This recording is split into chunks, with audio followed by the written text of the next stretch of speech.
ನೋಡಿ, ಇದು ರಾಜ್ಯದ ಮಾಜಿ ಮುಖ್ಯಮಂತ್ರಿ ಕುಮಾರಸ್ವಾಮಿ ಅವರ ಮಾತು. ರಾತ್ರಿ 10 ಗಂಟೆ 11 ಗಂಟೆ ಮೇಲೆ ಊರಲ್ಲಿ ಮಲಗದ ಮೇಲೆ ಎಲ್ಲ ಒಂದು ಕಡೆ ಒಂದೇನೋ ನಿಮ್ಮ ಶ್ರಮಕ್ಕೆ ಒಂದು ಬಾಟ್ಲ್ ಕದ್ದು ಕುಡಿದ್ಬಿಟ್ಟು ಬಂದು ಮನೆಗೆ ಹೋಗಿ ಮೆತ್ತಗೆ ಮಲಕೊಳ್ಳೋರಿ. ನಾವೆಲ್ಲ ಸಣ್ಣ ಮಕ್ಕಳಿದ್ದಾಗ ನೋಡಿರೋದು. ಈ ಮದ್ಯದ ಅಂಗಡಿ ರೇಟ್ ಎಲ್ಲಿಗೆ ತಗೊಂಡು ಹೋಗೋರೀಗ?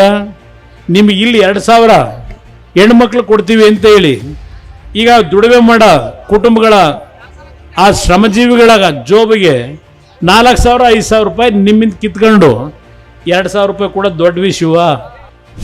ಇದು ಮಾಜಿ ಸಚಿವ CT ರವಿಯವರ ಮಾತು. ನಾನು ಕೈ ಎತ್ಸೋದಿಲ್ಲ. ಯಾರ್ಯಾರು ಸಾಯಂಕಾಲ ಆಗ್ತಿದ್ದಂಗೆ ಒಂದು ಕ್ವಾರ್ಟರ್ ತಗೋತೀರಿ ಅಂತ ಕೈ ಎತ್ಸಲ್ಲ. ಕಷ್ಟ ಎತ್ತದು. ಒಂದು ಕ್ವಾರ್ಟರ್ಗೆ ಬಂದ ತಕ್ಷಣ 50 ರೂಪಾಯಿ ಜಾಸ್ತಿ ಮಾಡಿದ್ರು. ಹೌದಾ ಅಲ್ವಾ? ಹೌದು ಅಂದ್ರೆ ಕೈ ಎತ್ರಿ. ಕ್ವಾರ್ಟರ್ಗೆ 50 ರೂಪಾಯಿ ಜಾಸ್ತಿ ಮಾಡಿದ್ರು. ಒಂದು ಮನೆಯಲ್ಲಿ ಒಬ್ಬ ಒಂದೇ ಕ್ವಾರ್ಟರ್ ಕುಡಿತಾನೆ ಅಂತಂದ್ರೆ ತಿಂಗಳಿಗೆ 1,500 ಬಂತು. 2 ಕ್ವಾರ್ಟರ್ ಕುಡಿದ್ರೆ 3,000. 2 ಜನ ಕುಡಿಯೋರಿದ್ರೆ ನೆಂಟರು ಬಂದ್ರು ಅಂತ ತಗೊಬಂದ್ರೆ ಹೇಳ್ತಾಯಿ ನಿಮ್ಮ ಯಜಮಾನರು ಜೋಬಿಗೆ ಕತ್ರಿ ಹಾಕಿ ನಿಮಗೆ 2,000 ರೂಪಾಯಿ ಕೊಟ್ಟು ನಾನು ಕೊಟ್ಟೆ ಅಂದ್ರೆ ಯಾರಪ್ಪನ ಮನೆಗೆ ಕೊಟ್ರು? ನೋಡಿದ್ರಲ್ಲ, ರಾಜ್ಯ ರಾಜಕಾರಣದ ಮುಂಚೂಣಿ ನಾಯಕರು ಎನಿಸಿಕೊಂಡವರ ಬಾಯಲ್ಲಿ ಬರ್ತಿರುವಂತಹ ಮಾತುಗಳು. ಈ ಹಿಂದಿನ ರಾಜಕಾರಣಿಗಳು ಮದ್ಯವನ್ನ ಸೇವಿಸಬೇಡಿ, ಅದು ಆರೋಗ್ಯಕ್ಕೆ ಹಾನಿಕರ ಚಟವಾಗಿ ಪರಿಣಮಿಸಿದರೆ ಕುಟುಂಬವೇ ಬೀದಿಗೆ ಬರಬಹುದು ಅಂತ ಜನರಲ್ಲಿ ಜಾಗೃತಿಯನ್ನು ಮೂಡಿಸ್ತಾ ಇದ್ರು.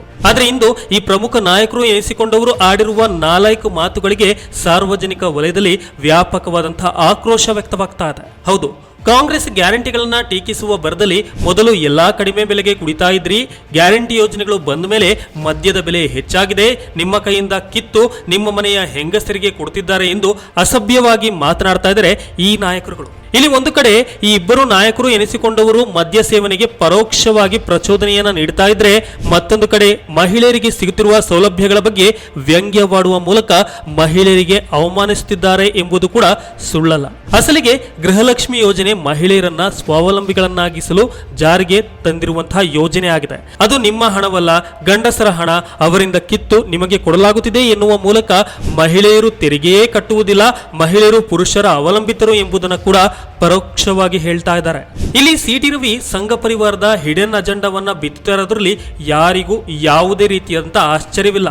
ಹಾಗಂತ ಮಾಜಿ ಪ್ರಧಾನಿ HD ದೇವೇಗೌಡ ಅವರ ಪುತ್ರ ಎನಿಸಿಕೊಂಡಿರುವ HD ಕುಮಾರಸ್ವಾಮಿ ಅವರ ಬಾಯಲ್ಲಿ ಇಂತಹ ಮಾತು ಬಂದಿದ್ದು ಕೂಡ ಅಚ್ಚರಿಯನ್ನ ಉಂಟು ಮಾಡಿದೆ ಎಂದಲ್ಲ.